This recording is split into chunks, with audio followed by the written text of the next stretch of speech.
नमस्कार साथियों, आप देख रहे हैं बिहारी मीडिया, जहां आपको मिलती हैं बिहार की दिन भर की सबसे बड़ी और ताजा खबरें। तो चलिए शुरू करते हैं आज की टॉप अपडेट्स के साथ। अवैध खनन की सूचना देने पर मिलेगा 10,000 का इनाम। बिहार सरकार ने अवैध खनन रोकने के लिए बड़ा कदम उठाया है। डिप्टी सीएम विजय सिन्हा ने घोषणा की कि जो भी अवैध बालू कारोबार की जानकारी देगा, उसे सरकार की ओर से योद्धा मानकर 10,000 रुपए का इनाम दिया जाएगा। सरकार ने साफ कहा है, चाहे कोई भी हो, अधिकारी हो या कारोबारी, अवैध खनन में पकड़ा गया तो बख्शा नहीं जाएगा। बिहारी डेली मीडिया आपके लिए रोज लेकर आता है सटीक और ताजा अपडेट। सपोर्ट के लिए वीडियो को लाइक करें और हमारे चैनल को सब्सक्राइब करना न भूलें।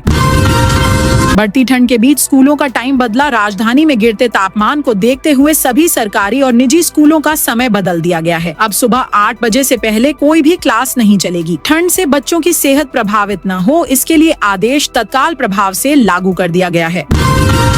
दिव्यांग अभ्यर्थियों को यूपीएससी बीपीएससी पास करने पर सहायता राशि। बिहार सरकार ने दिव्यांग उम्मीदवारों के लिए पहली बार संबल योजना शुरू की है। अब बीपीएससी पीटी पास करने पर 50,000 रुपए, यूपीएससी प्रीलिम्स पास करने पर 1 लाख रुपए सहायता राशि दी जाएगी।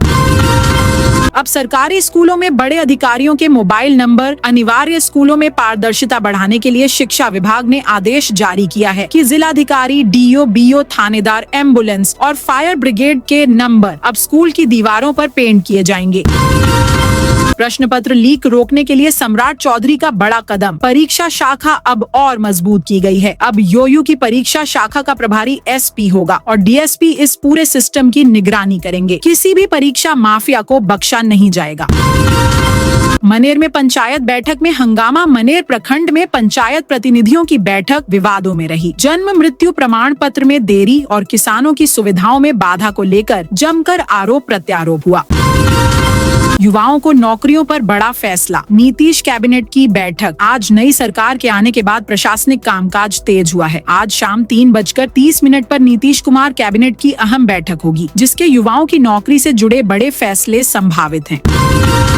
देश की पहली स्लीपर वंदे भारत बिहार से चलने को तैयार। अब तेजस जितनी रफ्तार और राजधानी जैसा आराम। वंदे भारत स्लीपर ट्रेन इसी महीने पटना नई दिल्ली के बीच शुरू होने जा रही है। ट्रेन 160 किलोमीटर प्रति घंटा की रफ्तार पर भी इतनी स्थिर कि कप की चाय नहीं छलकेगी। गर्म पानी, टच फ्री टॉयलेट और लग्जरी सुविधाएं शामिल होंगी। मुंगेर में नकली सिगरेट फैक्ट्री का बड़ा भंडाफोड़। पुलिस और आईटीसी की संयुक्त कार्रवाई में 50 लाख से अधिक की नकली सिगरेट पकड़ी गई। सिगरेट और मशीनें जब्त की गईं। गोल्ड फ्लैग, कैपिस्टन, विल्स जैसी कंपनियों की नकली पैकिंग भी मिल गई।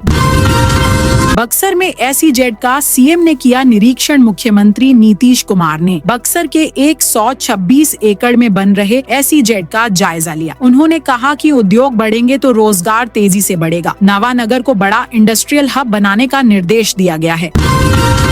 बिहार का पहला ट्रैफिक ट्रेनिंग इंस्टीट्यूट पटना में। मुंबई और दिल्ली की तर्ज पर अब पटना में बनेगा ट्रैफिक ट्रेनिंग इंस्टीट्यूट। यहाँ सिपाही से अफसरों तक सभी को आधुनिक यातायात ट्रेनिंग दी जाएगी।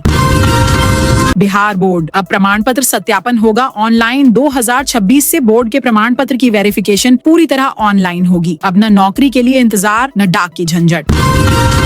पवन सिंह को धमकी। मुंबई के ओशिवारा में केस दर्ज। भोजपुरी स्टार पवन सिंह को जान से मारने की धमकी के मामले में केस दर्ज हुआ है। मैनेजर की शिकायत पर आरोपी ने खुद को लॉरेंस बिश्नोई गैंग से जुड़ा बताया है।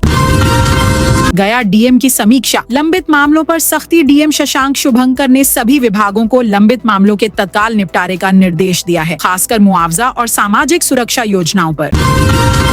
भागलपुर में अवैध सब्जी मंडी पर कार्रवाई। उल्टा पुल के नीचे फैले अवैध ठेले और दुकानों को हटाया गया। कई पर जुर्माना भी लगाया गया। महिलाओं को स्वरोजगार दिलाने की रफ्तार तेज। लेडी गवर्नर रेशमा आरिफ की अध्यक्षता में हुई बैठक में महिलाओं और बच्चों से जुड़ी योजनाओं में तेजी लाने का निर्देश दिया गया। पटना दरभंगा से दिल्ली के लिए स्पेशल ट्रेनें 16 दिसंबर तक। इंडिगो संकट के बीच यात्रियों की भीड़ को देखते हुए 2 स्पेशल ट्रेनों का संचालन जारी रहेगा। बिहार में ठंड का सितम। कई ट्रेनें लेट। पछुआ हवा से 7 डिग्री तक तापमान गिर गया है। घने कोहरे से विजिबिलिटी 100 मीटर। 8 ट्रेनें लेट। तो दोस्तों, यह थी आज बिहार की दिन भर की सभी बड़ी खबरें। कल फिर मिलेंगे नई अपडेट्स और ताजा रिपोर्ट्स के साथ। धन्यवाद।